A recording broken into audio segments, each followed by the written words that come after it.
Alright, today as I try to recover or make it through probably the worst sinus infection I've ever had in my whole entire life. The question I'm faced with today is it always better to do something even if it's wrong? Because here's what I'm thinking about doing. I'm thinking about taking this botched up coil, which got all tore up, and I'm thinking about replacing it with this one, which is quite a bit taller.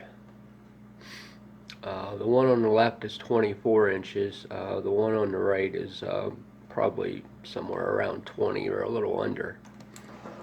Obviously I have to take that secondary out of there to try to patch it up some way, somehow, I don't know. So I'm just thinking, do I want to take this secondary out of there because it's not easy to get out. So the one on the right here is running about 200 kilohertz plus or minus a couple of them, and the one on the left here would be running around 267, 268. So at least with that tiny little ball on top of it. Now if I manage to take the other big styrofoam ball off and modify it in some way, shape, or form, I could probably drop it another 30 kilohertz below that. I think the one on the right is working very well, so I'm not really sure why I want to mess with it, other than the fact it took a very nasty fall and I need to try to patch it up. But I think all things considered, given the number of turns on the primary of the coil on the right, and the transformer voltage, I think it's doing a pretty good job. But I'm always kind of thinking there's room for improvement. Alright, I got this coil off the base here, and you can see it took a very nasty hit from a gigantic sheet of ABS plastic falling from about 5 feet above it. So that's how well the secondary held up to that. So the only thing securing this down, which probably isn't the greatest method in the world, was just these blocks that are hot glued, I believe, to the top, and then they're screwed through the bottom. So this is what the bottom looks like, and it was a little unusual to do this, but this is just the way it worked out. This is your primary tube, which was the 5 1/4 inch Sansui PVC that I used, and there's the 4-inch Schedule 40 for the secondary tube.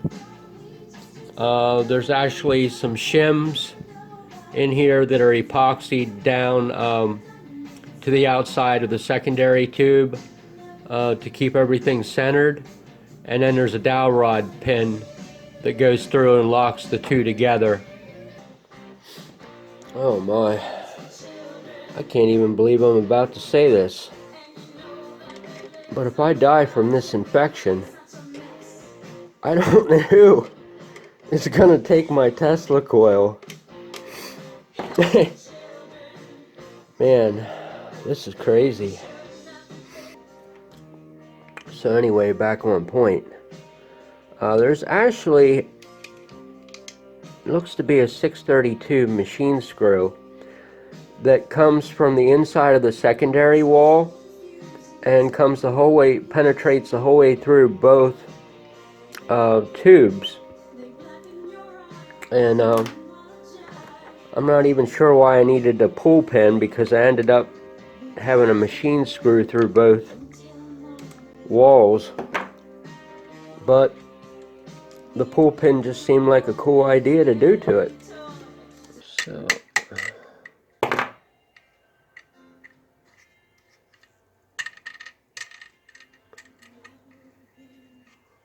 So that's what was through there. the ring terminal is definitely not moving, so that's exactly what I did. I epoxied the stinking thing down so it couldn't play that spin game. So I guess it's time to weasel the pin out of it and see what falls apart.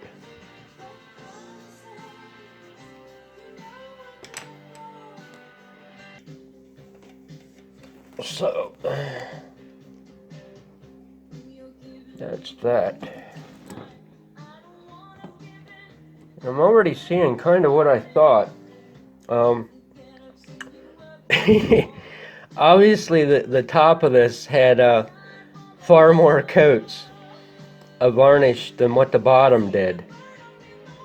And that makes perfect sense to me, because I think once I got this thing together, I said there's no way on this earth I'm ever taking that coil apart again. So I'm just going to continue to spray the top of it that I can get to until I completely run out of cases of spray. You can see that there is a boatload of shims on the bottom of this. I just don't even quite remember what was going on. Let's try that again. So the first thing I want to do here is measure up from the very bottom, try to get an idea where that primary bottom starts at. And it looks like it's going to be about roughly 4.1 inches, maybe a little bit more. So I want to see where the secondary started at.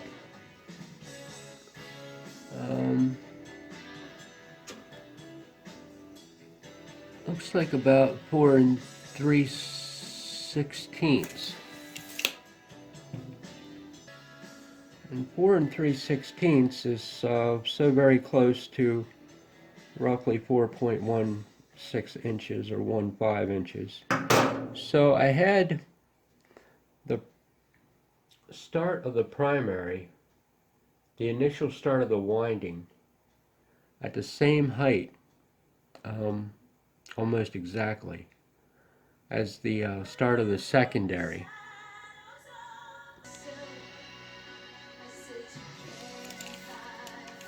So the reason I'm checking this is because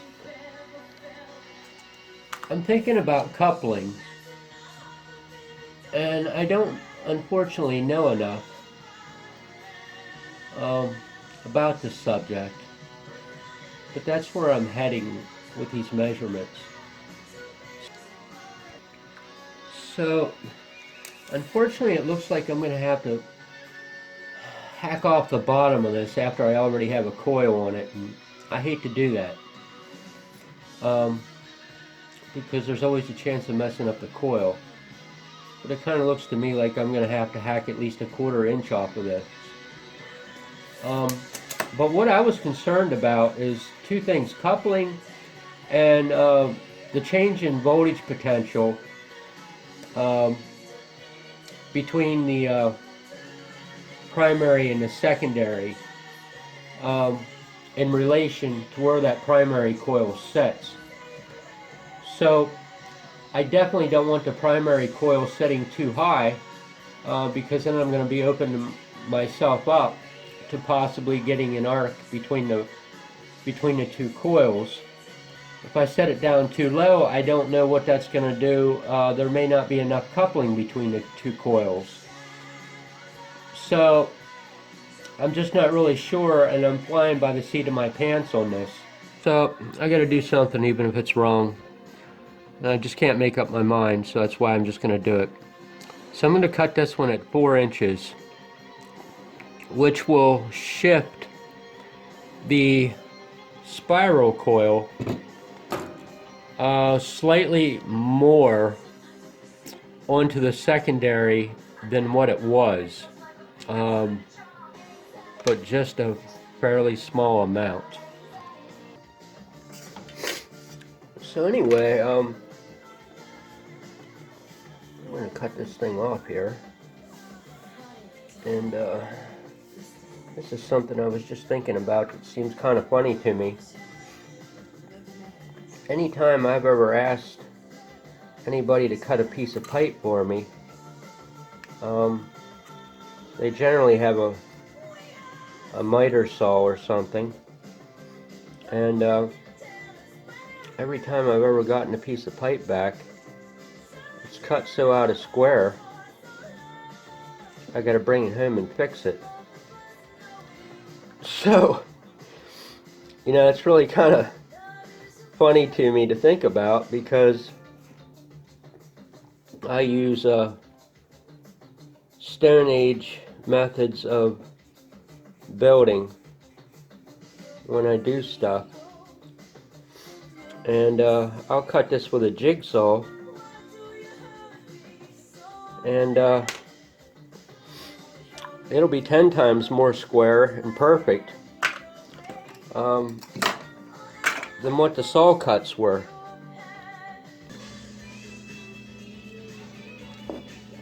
So now I just have to figure out what's the best way, and this is always the stumbling stone with me. What is the best way to terminate a wire that's always prone for breaking? And I just don't have the perfect answer. I don't know if I just want to shoot a machine screw out the side of it, or just terminate it down into this cap. I'm going to put this 1/4 bolt down through there, and maybe just put a ring terminal on the top of the bolt and solder the ring terminal fast to the machine screw, and then epoxy that to the bottom so that it can never spin.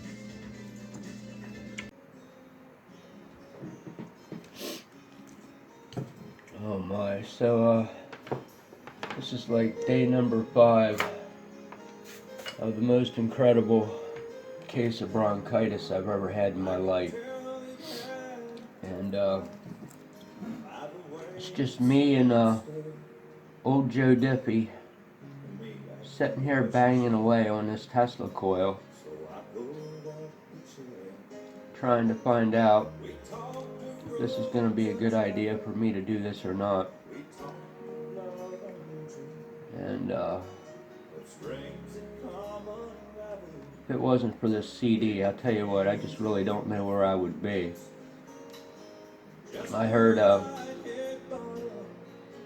somebody complain in a comment or something about background music being too loud, and unfortunately my phone seems to pick up background music louder than it does my voice.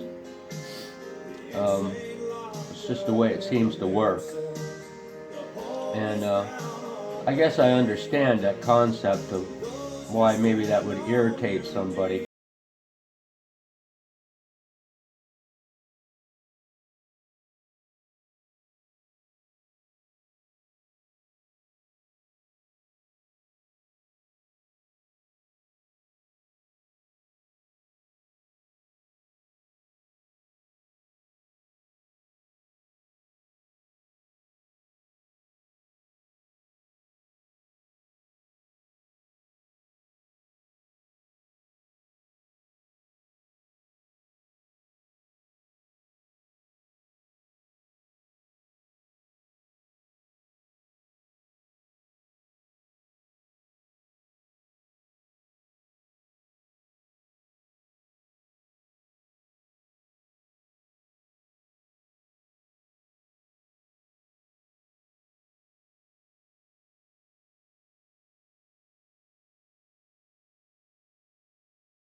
Gonna see if I can make this work. And I have no idea if this is gonna happen or not. So I'm just banging away at this thing to kill some time until I find another audio amplifier to redo, so I can find some new ways to blare some Joe Diffie back into the world.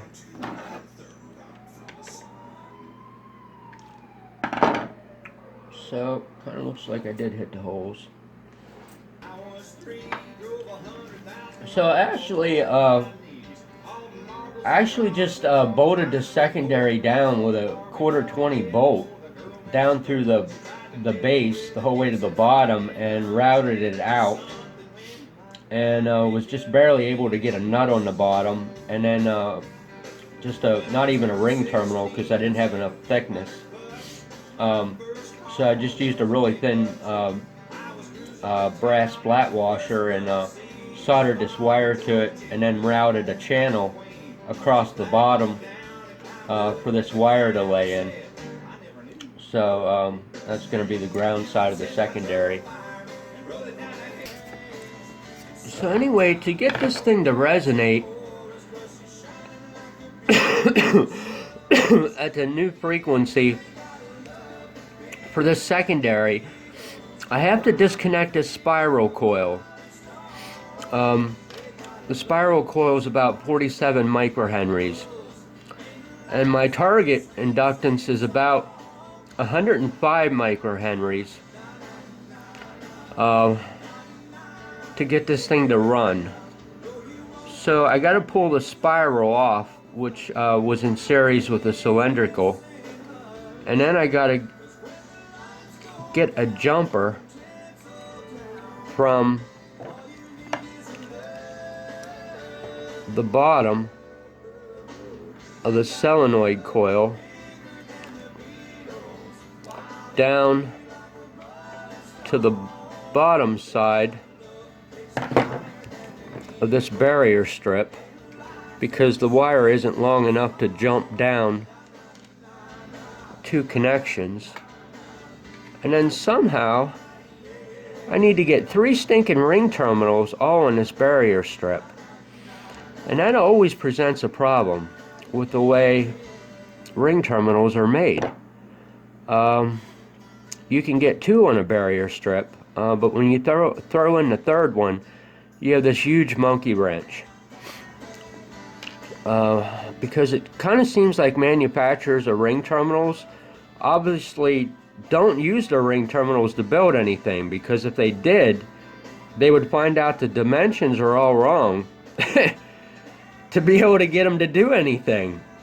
I'm not even sure I want to go down that road today. So, oh my, you can flip one up and flip one down and get 2 on this barrier sometimes, like so. But when you try to stack the third one on top of it, the hole is way too stinking close to the end of the crimp, so you can't bend the tab at an angle, because then it jams against the side of the screw head. You know, I just really gotta wonder who came up with dimensions on these things. So that's that. Everything's screwed down. Now the clincher here is I need 105 microhenries, and I'm hoping and praying that I do not have to pull 2 turns off the bottom of this cylinder, and I have a very distinct feeling I'm going to have to. But you know, I've been wrong before, maybe not, because I need my 153.36 tap to become about 105. And I took 47 microhenries off, roughly. So let's see, 153.3, 153.36, and I basically dumped 47 microhenries.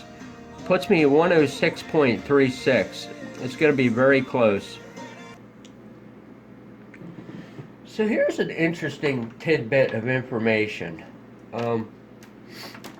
I think one of the most interesting things about building things, and it's certainly not just electronics, but what I'm talking about certainly applies to electronics, is you get a chance to learn the properties of materials, which can be really a truly amazing thing.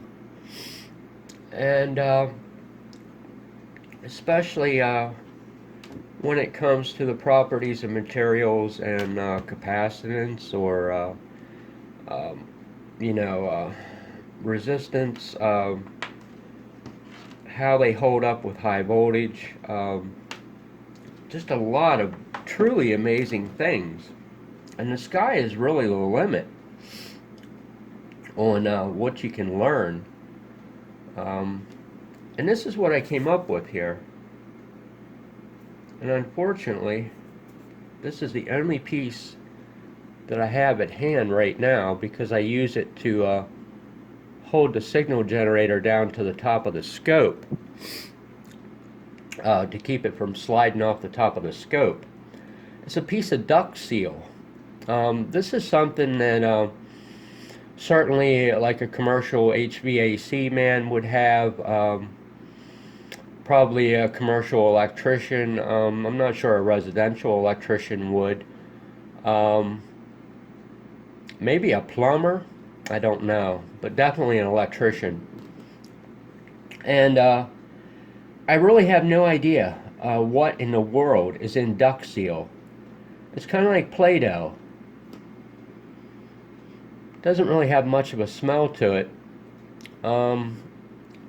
It's kind of like an oily almost feeling in it. It never appears to ever dry out. But my point is this: it has pretty remarkable high voltage properties. And what's so cool about it is you can actually mold it around stuff, so it actually works. Where if you're using like rubber splicing tape or things like that, you can't get stuff like that to really conform. So you're kind of limited on wrapping stuff with it. And high voltage always finds a way. But this stuff works pretty incredibly well. I actually molded this around the top of my high voltage generator terminal, and voltage will not go through it. I've layered it already, one layer on top of the other, and I thought, well, the voltage is just going to scream through a seam and find a way to go through at the molding points, or the layer points, and it really does not. So I don't know. It's a very strange kind of material, and I don't know why, but I just decided to throw that into it. I'm going to see if I have to pull a tap off of this or not.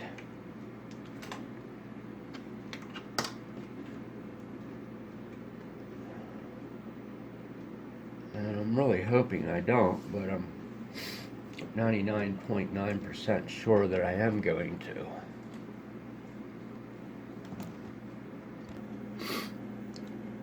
So unfortunately, the top of this coil is pretty close to a light fixture right now, which is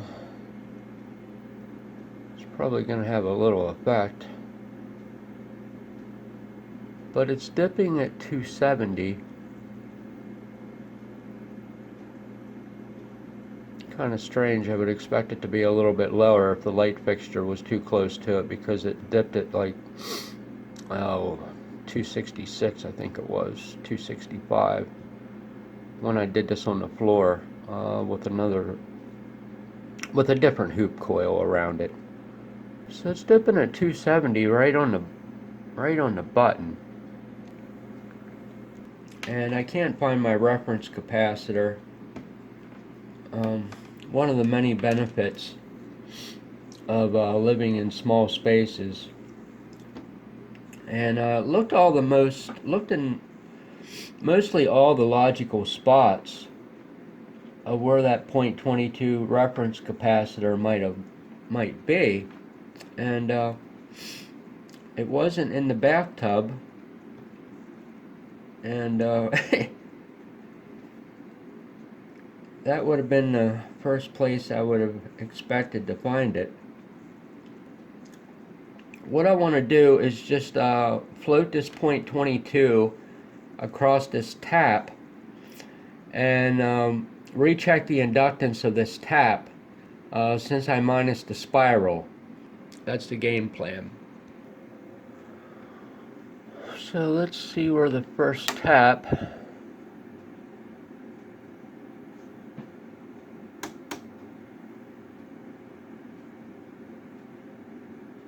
peaks at with that .22 on it. And that looks to be about 41 kilohertz. And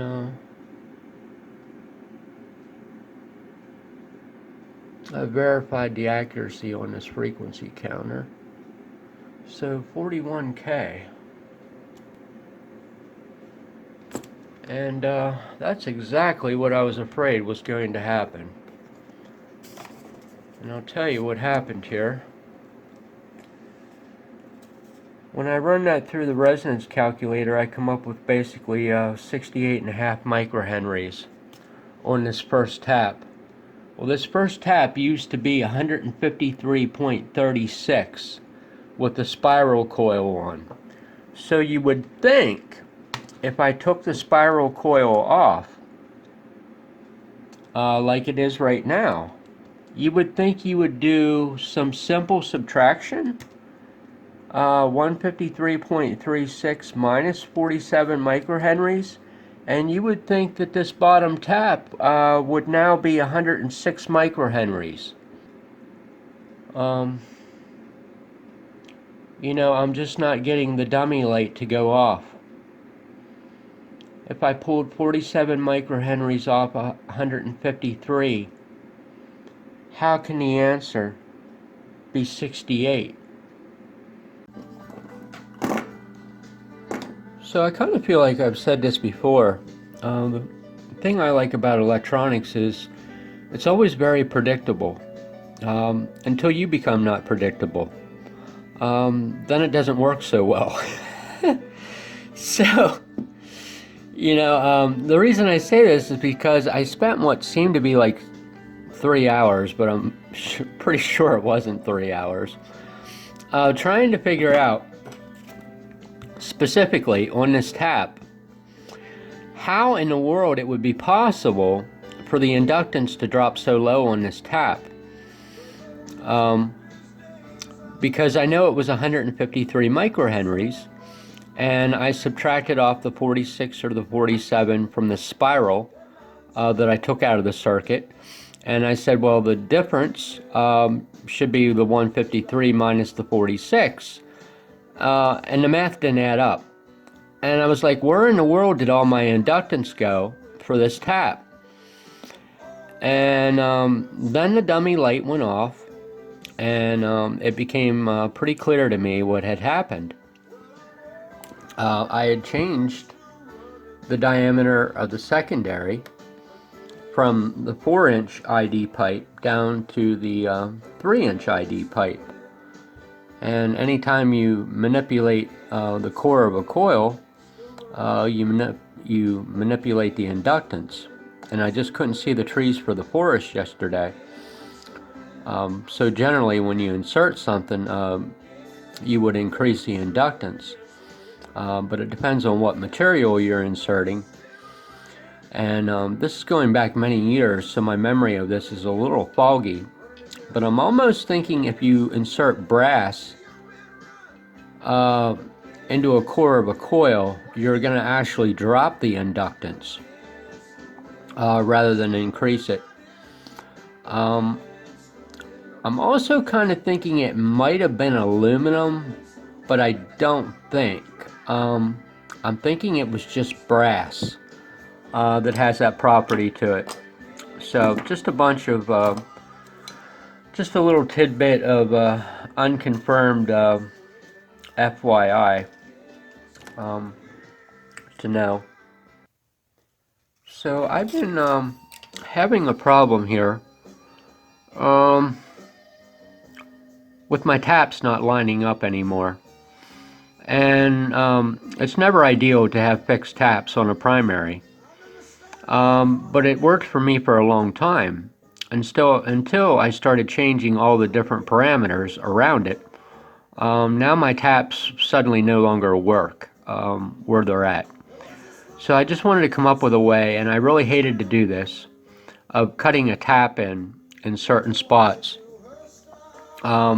Because in my opinion, when you put something together and you make it, it's better quality than when you turn around and mess with it again, trying to make it do other stuff that you didn't intend for it to do in the first place. It kind of takes away the quality factor.